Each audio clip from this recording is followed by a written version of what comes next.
No, por la hemoglobina, ¿no? Claro, obviamente el hematocrito también va a estar alterado, pero principalmente se ve la hemoglobina. La hemoglobina, cuando hay una disminución de hemoglobina, principalmente menos de 10, no, es una persona anémica, ¿no? Listo. Bacán. Mira cómo está formado lo que es tus líquidos, tus espacios corporales. ¿Qué más? El líquido intracelular, ya te dije, va a haber menos sodio y más potasio. ¿Es el único soluto que va a haber? No, va a haber otros iones que aquí lo vamos a ver. Bueno, esta es una imagen igualita a la que te mostré. Este es del libro del Guyton, por si acaso, la literatura que se usa en todas las universidades, es Guyton de base. Guyton. Hay otros también, fisiología muy buenos, pero Guyton siempre, nunca te dejes de leer. Muy bueno ese libro. Sí, no hay ningún estudiante de medicina que no haya leído el Guyton, ¿no? Listo. Mira, este es un vaso sanguíneo igual con lo que son las células, ¿no? Y va a haber un intercambio entre ellos. Y estos son los compartimientos, ¿no? El compartimiento extracelular que corresponde al intravascular, el intersticio y el intracelular, ¿sí? No te confundas y no te olvides de los valores, porque a veces suelen preguntar eso, ¿ya?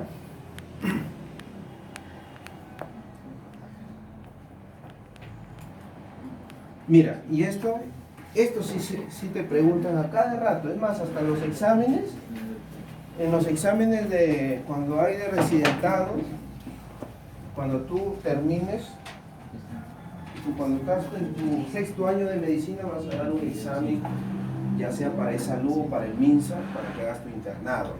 Si quieres E-Salud te vas al Almanzor, ¿no? Si quieres MINSA te vas al regional o a las Mercedes, ¿no? Y vas a competir con diferentes estudiantes. Y te vienen preguntas de básicas también ahí, ¿no? Pero mayormente de clínica, ¿no? Y he visto preguntas así de esto, ¿no?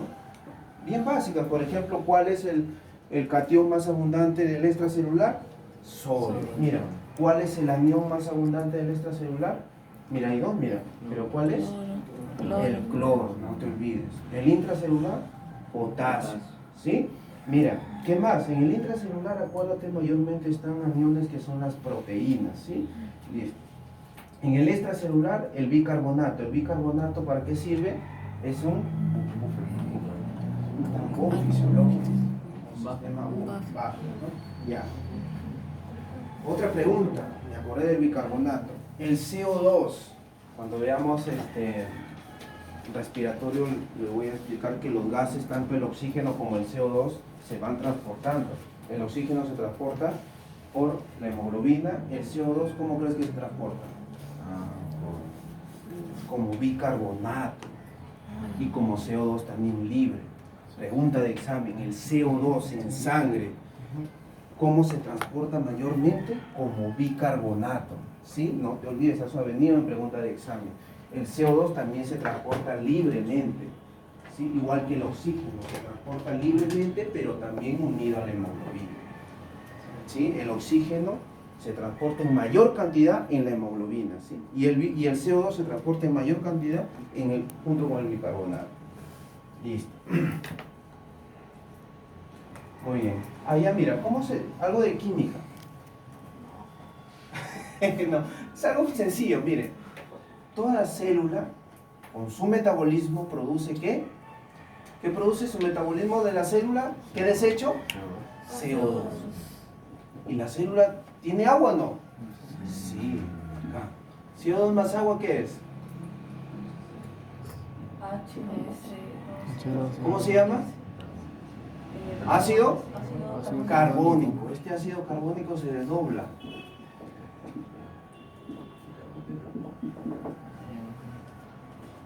Y así de esta manera se transporta el CO2.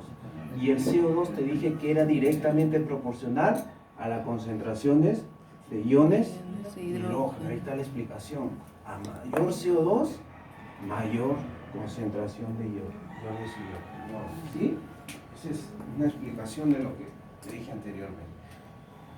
Bueno, acá también, ahora, en los líquidos, tanto intravascular como extracelular, va a haber iones, pero tiene que estar en constantemente equilibrio.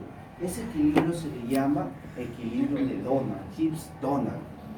Es un equilibrio donde las moléculas, los solutos, van a estar en una proporción normal en un compartimiento y en el otro también, pero las proteínas no.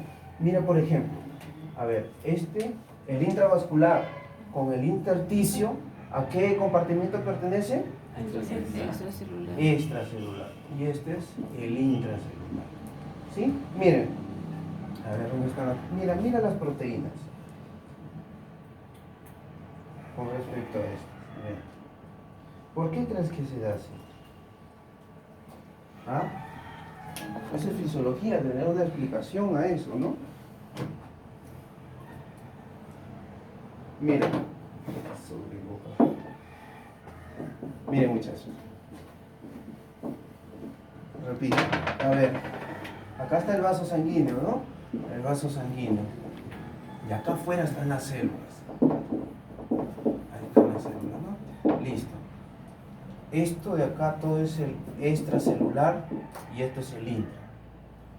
Te pregunto, de este de acá, va a haber proteínas, de acá va a haber también proteínas. Pero acá en el intravascular hay más proteínas. En el intersticio hay más proteínas. ¿Sí? ¿Correcto o no? ¿O es al revés? ¿Ah? Ya, miren, muchachos. En la sangre, muchachos, en el plasma, nosotros tenemos proteínas de coagulación, ¿sí o no? Listo. Es por eso que en el plasma abundan las proteínas, ¿sí?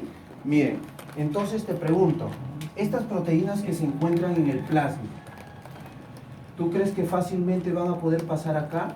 ¿El intersticio tú crees que se tiende a coagular o no? No, entonces la mayor cantidad de proteínas abunda acá en el plasma. ¿Sí? Listo. Ahora, muchachos, otra cosa. ¿Por qué no pasan las proteínas? ¿Por qué? Porque las proteínas, esta membrana de acá es semipermeable y no suele pasar las proteínas. Una proteína son, por ejemplo, las proteínas de coagulación, pero hay otras. Muy importante que quiero que sepas ahorita. ¿Es cómo se llama? La proteína más abundante. La albúmina. ¿Para qué sirve la albúmina? Para la presión oncótica. ¿Qué es la presión oncótica? La fuerza que mantiene la sangre dentro del vaso. Claro, es la presión. O sea, la albúmina genera una presión que mantiene el agua dentro del vaso. Si no hubiera albúmina, el agua, ¿qué crees que va a salir hacia afuera? ¿Me dejo entender? Listo. Esa es la función de la albúmina. Genera la presión oncótica o coiloosmótica, que sirve que mantenga el agua dentro de los vasos sanguíneos y no pueda salir fácilmente. Pero hay otra presión que genera la salida del agua. La presión, ¿cuál es la presión que genera la salida del agua? Esta es la presión oncótica, que es de la albúmina. Hay otra presión que sale, la presión hidrostática. ¿Sí? La presión hidrostática hace que el agua salga fuera de los vasos sanguíneos. Y la presión oncótica hace que el agua se mantenga dentro de los vasos sanguíneos, gracias a esta proteína llamada albúmina. Te pregunto, en un paciente que tiene una falla renal, que está constantemente botando proteínas por la orina, y esas proteínas grandes, principalmente la albúmina, cuando normalmente nosotros no debemos botar proteínas por la orina, son una cierta cantidad nada más. Pero en un paciente que es diabético, que tiene un daño renal, estadio 5 todavía, la albúmina, las proteínas en su orina, la albúmina va a estar recontra elevada. ¿Y tú crees cómo va a estar entonces la albúmina en la sangre? ¿Disminuida o aumentada? Disminuida. Entonces no va a haber mucha presión oncótica. ¿Quién va a ganar? La presión hidrostática. El agua va a estar fuera de los vasos sanguíneos. Si el agua sale, el agua se va a acumular en el intersticio, va a aumentarse en el intersticio. Ese paciente, ¿cómo lo vas a encontrar? Con edema, ¿sí? Mire, esa es una explicación de un paciente que es diabético que ha tenido falla renal, ¿no? Con edemas, lo vas a encontrar con edemas. Otro caso, un paciente cirrótico que tiene cirrosis al hígado es cuando el hígado se llena de fibrosis, de colágeno. Entonces este hígado ya no tiene función y en el hígado se forman proteínas. Por ejemplo, la albúmina. Si esta persona que ha sido alcohólica es cirrótica, ¿no? Entonces, ¿va a producir albúmina o no? No, ¿verdad? Entonces, ¿cómo lo vas a encontrar? ¿Edematizado o no? También edematizado, ¿sí? ¿Me estoy dejando entender, no? Listo. Mira, por la cirrosis, ¿ya? Miren, esos dos pacientes, no te olvides, uno es renal y otro es cirrótico, lo puedes encontrar edematizado. ¿Y el edema dónde es? Acumulación de agua en el intersticio. Ahí te he explicado, acumulación de agua en el intersticio, esa es la explicación del edema. Otro tipo de edema, el cardíaco, ¿sí? Por ejemplo, tu corazón en un paciente con insuficiencia cardíaca, su mismo nombre lo dice, insuficiencia, o sea, el corazón no está funcionando constantemente, o sea, su gasto cardíaco está disminuido, ¿sí? Y si su gasto cardíaco está disminuido, la sangre no está inyectada bien normalmente, entonces la sangre va a tenderse a acumular, ¿no? De forma retrógrada. Y si se acumula la sangre retrógradamente, o sea, no se expulsa bien, entonces la sangre va siendo acumulada, entonces la sangre va a generar una presión, llamada presión hidrostática, porque va a haber más agua, ¿sí? Y entonces se generan los edemas. Esa es la explicación de otro tipo de edemas, ¿sí? ¿Se entendió los casos clínicos? Sí, ¿no? Más o menos, ¿no? Esos son casos ahí que lo ves en la práctica diaria, en la parte clínica, ¿no?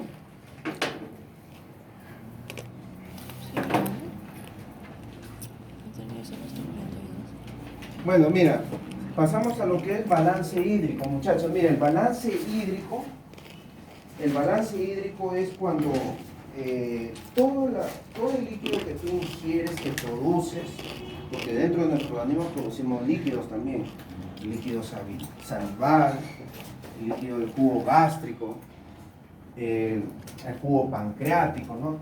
La bilis, todos son líquidos que nosotros producimos en la mucosa del intestino, son líquidos que nosotros producimos, y más lo que ingerimos. La figura del Rayton también, ¿qué te dice? Que todo lo que ingieres de líquido y todo lo que produces se tiene que eliminar, la misma cantidad. ¿Sí? Mira, ahí está, las pérdidas, ¿cómo pierdes? De manera insensible, por ejemplo, a la hora que estás sudando, a la hora que estás hablando, ¿no? Si haces más ejercicio va a haber más pérdida. Entonces, todo lo que tú ingieres lo tienes que eliminar, ¿sí? Luego de ser utilizado, obviamente, lo tienes que eliminar, pero la misma cantidad. O sea, es un balance hídrico, balance del agua. O sea, esto es homeostasis, ¿no? Bien. Bueno, y ahí hay los valores, que de verdad no interesa mucho, pero los valores no, que todo, solamente quiero que te quede bien claro que todo lo que ingieras se tiene que eliminar. ¿Qué pasa si hay más agua y no eliminas mucho? Como te expliqué, aumenta la volemia principalmente, ¿no? Y ya sabes, ocurre esos daños cardíacos, ¿no? Bien. ¿Qué pasa si ingieres menos agua y eliminas más? Se activan otros centros, por ejemplo el centro de la C, se evita la vasopresina, ¿no? Te voy a explicar eso. Miren, muchachos. A ver, creo que está en la otra diapo. Ah, esta de aquí. Miren. Ya usted se llevó cambio, ¿no? Miren. Ya usted ya... A ver, muchachos. Miren. ¿Qué pasa allá?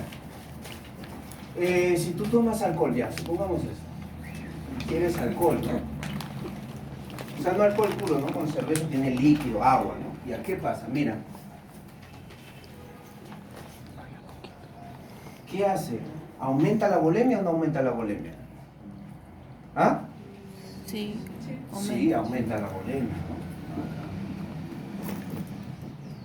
¿no? Aumenta la volemia. Esta volemia, muchachos, va a ser detectada, miren, esta volemia va a ser detectada ¿por quién? Por la hipófisis, por el hipotálamo. Mira cómo funciona todo. Y este hipotálamo va a estimular a la hipófisis.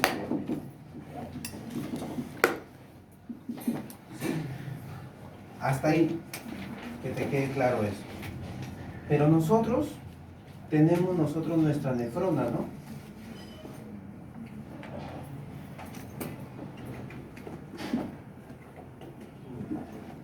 ¿Sí? Esta es una nefrona, ¿no? ¿Sí? ¿Lo llegan a ver bien? Sí. A ver las partes de la nefrona. A ver, ¿cómo se llama esto? Glomérulo. ¿Esto de acá? Cápsula de goma. Arteriola. Aferente. Arteriola aferente. Arteriola eferente. ¿Cómo se llama?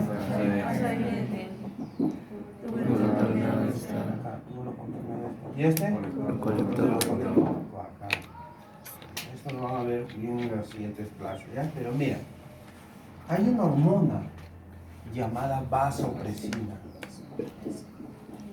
o llamada también ADH. ¿Qué significa? Antidiurética.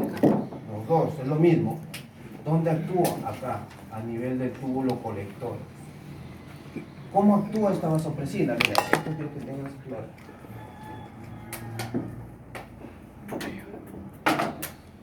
¿Cómo actúa esa vasopresina a nivel del túbulo colector? Se une a unos receptores llamados B2. Ahí se une la vasopresina. Ojo, ¿y esa vasopresina en dónde se libera? En la hipófisis. ¿Pero ahí se forma? No, en el hipotálamo se forma. Y se almacena en la hipófisis y ahí se libera. Bacán. ¿Y qué hace esa vasopresina? ¿Sabes? Se une al B2 y ¿qué hace? Ese túbulo colector lo vuelve permeable, o sea, el agua lo arrastra, lo jala ¿hacia dónde? Hacia la sangre, el agua, el agua, o sea, tu diuresis va a estar aumentada o disminuida. Si va a supresión disminuye. ¿Aumentada o disminuida? Disminuye diuresis. ¿Sí? Mira cómo actúa la vasopresina a nivel del túbulo colector. Lo hace el túbulo colector más permeable al agua. O sea, hace que el agua se vaya a la sangre. Y en la diuresis, que se forma acá, esto de acá, se va luego a los cálices, ¿no?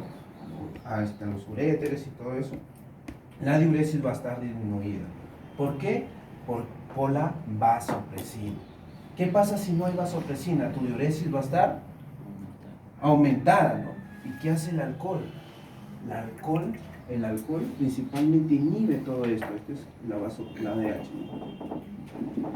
Inhibe el alcohol, principalmente el hipotálamo. ¿Para qué? Para que no envíe impulsos a la hipófisis y no se libera la ADH. Entonces haces, ¿qué pasa? ¿Tu diuresis cómo va a estar? Disminuido. Aumenta Aumentada. la diuresis. ¿Por qué? Por el alcohol. Esa es una explicación. La otra explicación es por el aumento de la volemia. Este es por el alcohol. Pero ¿qué pasa cuando aumenta la volemia? ¿El alcohol aumenta la volemia? Sí, pero también el mismo alcohol estimula el hipotálamo. Pero ¿qué pasa cuando aumenta la volemia? Mira, la volemia, si hay más volemia, o sea, hay más flujo sanguíneo. Y si hay más flujo sanguíneo, la filtración va a estar aumentada o disminuida. Si acá está llegando, mira, está llegando más sangre, la filtración que se da acá va a estar, por lógica, aumentada o disminuida. Aumentada. Entonces va a haber mayor filtración. La tasa glomerular de filtración va a ser mayor. ¿Sí? Es por eso que te quede claro, si hay más volemia, más tasa de filtración glomerular. Si hay más aumento del gasto cardíaco, o sea, más expulsión de sangre, la tasa de filtración glomerular también va a estar aumentada o disminuida. Aumentada porque la sangre está siendo expulsada con mayor fuerza y mayor cantidad. ¿Sí? Que te queden esos datos claros. Mayor gasto cardíaco, mayor filtración glomerular. Mayor volemia, mayor filtración glomerular. ¿Sí? Listo. Mira. Entonces, mira. Si hay mayor filtración glomerular, entonces acá hay una estructura en el túbulo contorneado distal llamada mácula, Densa. el aparato yuxtaglomerular, y ahí se libera una enzima llamada, ¿te olvidaste ya? Esa es la renina. La renina, ¿no? Y creo que sí te explicó el docente pasado el sistema renina-angiotensina-aldosterona, ¿no? Sí. Entonces, sí, se ríe. ¿Sí lo han entendido? Más o menos, ¿no? Mire, eso tienes que saber, no es tan difícil. Mire, muchachos, mira lo que pasa. Cuando aumenta la filtración glomerular, obviamente aumentan los solutos, porque el agua pasa con solutos. Y si aumentan los solutos, esta mácula densa lo detecta. Mira, llega a los solutos, lo detecta y dice, no, ¿sabes qué? Acá está pasando mucha agua, muchos solutos. ¿Qué hago? ¿Qué hago? O mucho, alguna vez es lo contrario. Hay disminución de agua y disminución de solutos. ¿Y qué hace? Se libera el sistema renina-angiotensina-aldosterona, que ya se lo han explicado en la clase pasada, ¿no? Listo. Es por eso que ahí donde van a actuar los diferentes fármacos. Un fármaco, por ejemplo, es en el sistema renina-angiotensina-aldosterona, un fármaco para disminuir la presión arterial, Losartán, captopril. losartán, que son, Captopril también. ya, ahí está, por ejemplo, losara 2, losara se llama, antagonistas de los receptores de angiotensinógeno. ¿Quiénes están ahí? El losartán, ¿sí? Valsartán. El captopril es un YEC de la enzima convertidora de captopril. Listo. Mira, y todo lo que termina de imprimir, ¿no? Mira, ¿qué pasa? Estos de acá se unen a los receptores de ARA, a los receptores de angiotensina. La angiotensina ya no va a poder actuar, ya no se va a poder activar el sistema renina-angiotensina. Los YECAS, los captopril, van a inhibir la enzima convertidora de angiotensina, ya no se va a poder cumplir la función del sistema renina-angiotensina. ¿Sí? Listo. Mira más o menos cómo funciona a nivel renal la vasopresina, ¿sí? Pero mira, hay una enfermedad que se llama diabetes insípida. ¿Se escuchaba esa enfermedad? Sí. ¿De qué trata? ¿Sí?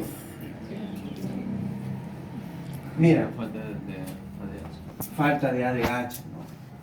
La diabetes insípida acá, ¿no? La diabetes insípida es disminución del efecto del ADH, del efecto de la acción del ADH. ¿Ya? Mira, ¿qué significa? Si tú a un paciente tiene diabetes insípida, o sea, el ADH, su efecto no va a ser bueno, o sea, no va a tener el mismo efecto fisiológico. Entonces ese paciente va a estar con diuresis aumentada o disminuida. Aumentada, ¿no? ¿Sí? Por lógica, ¿no? Si no hay ADH, la diuresis, por eso es que se le dice a ese paciente diabetes insípida, por culpa de esa ADH. Pero hay dos tipos de diabetes insípida. Una central, o sea, que no se produce a nivel de la hipófisis, y otra nefrogénica. ¿Ya? Acá te lo voy a poner. Diabetes insípida puede una llamarse central y otra nefrogénica. La central, ¿qué significa? Que no se produce ADH a nivel del hipófisis, ¿no? Y la nefrogénica, ¿qué quiere decir? Que estos receptores B2 no hay. O sea, sí hay ADH, pero estos receptores B2 no hay. Entonces el ADH sí va a haber, lo vas a medir, su ADH sí tiene. Pero entonces, ¿cuál está mal? Los B2, porque no va a poder actuar el ADH. ¿Sí? Me estoy dejando entender, ¿no? Entonces vas a tener dos tipos de diabetes insípida. Una central, porque no hay ADH, y otra nefrogénica, donde sí hay ADH, pero no hay esos receptores B2. Entonces el ADH, así hay un montón, no va a poder absorber, ¿no? Listo. Acá.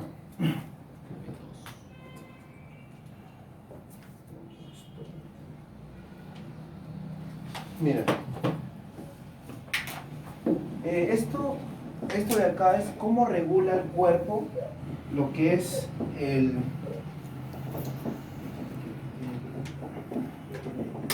la excesiva ingesta de agua y cómo regula cuando hay deficiencia. Mira, ¿qué pasa que hay deficiencia en ingesta de agua? La compensación obviamente es que haya mayor ingreso de agua, ¿no? Por lógica, ¿no? Pero ¿qué hace tu cuerpo? Si hay deficiencia de agua, va a haber mayor absorción renal de agua. O sea, tu vasopresina va a estar aumentada o disminuida. ¿Ah? A ver, chicos, mira, si hay deficiencia de agua en el plasma, ¿sí? En la vasopresina, ¿va a actuar más o va a actuar menos? ¿Va a estar aumentada o no? Menos. Mire, muchachos, a ver. Mire, muchachos, en la sangre, si hay deficiencia de agua, a ver, si hay deficiencia de agua, si la volemia está baja, ya te he dicho cuál es la función de la vasopresina: jalar agua a nivel renal, ¿hacia dónde? Hacia ¿dónde? Hacia el plasma, hacia la sangre. Entonces, si hay deficiencia de agua en el plasma, la vasopresina va a estar aumentada, ¿sí? Ese es el mecanismo fisiológico que hace tu cuerpo, ¿sí? Mayor absorción renal de agua. ¿Por qué? Porque la vasopresina va a estar aumentada, ¿sí? Mira, y ahí está la aldosterona. ¿Qué hace la aldosterona? ¿Absorción de qué? De sodio a nivel del túbulo colector. Absorbe sodio. Y el sodio siempre, ¿qué hace? Jala agua, ¿no? Mira, los dos mecanismos actúan ahí. Mira, ¿qué más? Otro mecanismo. Si hay una excesiva cantidad de agua en tu cuerpo, la ingesta va a ser de agua menor, o sea, se va a inhibir el centro de la sed, ¿sí? Mira, bueno, estaba acá, ¿no? ¿Qué pasa si hay un déficit de agua? La ingesta va a ser mayor, o sea, va a haber un incremento del centro de la sed, va a ser estimular el centro de la sed y tú vas a poder tomar más agua, ¿no? Listo. Si hay una excesiva cantidad de agua, por lógica, si aumenta la volemia, va a haber aumento de eliminación renal de agua. O sea, tu ADH va a estar disminuida, ¿no? El ADH no actúa, entonces no se va a absorber agua y el agua se va a eliminar. ¿Sí? ¿Me estoy dejando entender, no, muchachos? ¿Alguien se perdió en esto? ¿Sí? ¿No? De verdad, esto es importante, ¿eh? A ver, la ADH, la vasopresina, ¿qué hace? ¿Jala agua hacia dónde? Hacia la sangre. Por lógica, si hay en la sangre, la volemia está disminuida, o sea, el plasma, el agua está disminuida, la ADH va a tener que jalar más agua, ¿hacia dónde? Sí, hacia el plasma. Hacia la sangre, ¿sí? O sea, el ADH va a estar aumentada. Y si la volemia está aumentada, todo lo contrario, la ADH, ¿qué crees que va a hacer? Se va a disminuir, ¿sí? ¿Se llegó bien todo? Bien. Entonces, igual la aldosterona. La aldosterona, ¿qué hace? Jala sodio hacia la sangre. Y si jala sodio, ¿quién lo va a seguir? El agua. Y si no hay esta aldosterona, entonces no hay sodio y no hay agua, ¿no? Es por eso la misma función del ADH. ¿Sí? ¿Se entendió, no? Se entendió. Bien. Ya sabes que es diabetes insípida también, ¿no? Listo. Bueno.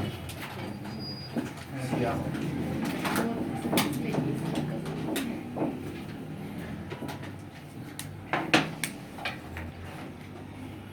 Ya, mira. A ver, quiero que entiendas esto de acá. Mira, normalmente el agua pasa de un lugar a otro. El agua siempre sigue a quién? A los solutos, ¿no? Al cloruro de sodio principalmente.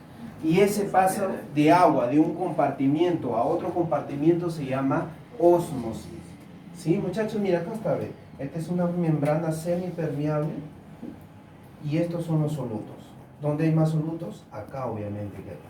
Entonces el agua siempre va a seguir a los solutos, siempre va a salir porque el agua atraviesa todas las membranas y siempre va a salir ¿A dónde? A donde hay más solutos, ¿sí? Este proceso se llama ósmosis, ¿sí? Hay otra definición, presión osmótica.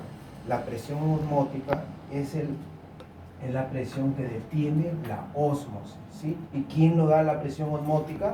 Los solutos, ¿sí? Los solutos. Donde hay más solutos, hay más presión osmótica, ¿sí? Miren, muchachos, cómo ha pasado el agua, ¿no? ¿Y por qué el agua todo no pasa? ¿Por qué? Porque hay una presión osmótica que hace que evite todo eso, ¿no? Y que todo esté en equilibrio, ¿sí? Mira, acá veo otras palabritas, solución hipotónica y solución hipertónica, que tiene que ver con la osmolaridad. La osmolaridad en el plasma normalmente es 280 a 300 miliosmoles. No te olvides, eso lo dice Gaita. Osmolaridad del plasma 280 a 300 miliosmoles. ¿Y qué significa osmolaridad? Es la concentración de solutos que se encuentra en un líquido, en este caso en el plasma. ¿Sí? Cuando hablan de osmolaridad se están refiriendo a los solutos, se están refiriendo a la glucosa, se están refiriendo al sodio, al potasio, a todos los iones. ¿Sí? ¿Me dejó entender? Bien. ¿Qué pasa? 280 a 300 miliosmoles, ¿sí? Esa es la osmolaridad. ¿Ya, muchachos? Tiene que ver con la cantidad de solutos que se encuentran concentrados en ese medio. Entonces hay unos nombres. Hay un nombre que se le dice solución hipertónica y solución hipotónica. Está en el siguiente diapositiva. Pero mira, ¿qué es una solución hipertónica? Cuando hay aumento de la osmolaridad. ¿Qué es disminución hipotónica? Cuando hay disminución de la osmolaridad. En otras palabras, el sodio, la glucosa, esas sustancias que aumentan la osmolaridad, no, si está aumentado estas sustancias, va a ser una solución hipertónica. Si está disminuido, va a ser una solución hipotónica. Esa es la osmolaridad, ¿no? Mira, por ejemplo, acá veo más sales, más solutos. Entonces es una solución hipertónica. Acá veo menos solutos, es una solución hipotónica. ¿Sí? Que te quede claro eso, muchachos, porque vamos a ver ahorita un ejemplo, ¿no? Bien.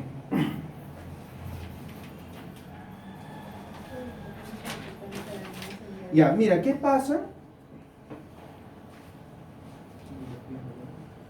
Mire, si yo agarro, miren muchachos, ve, acá está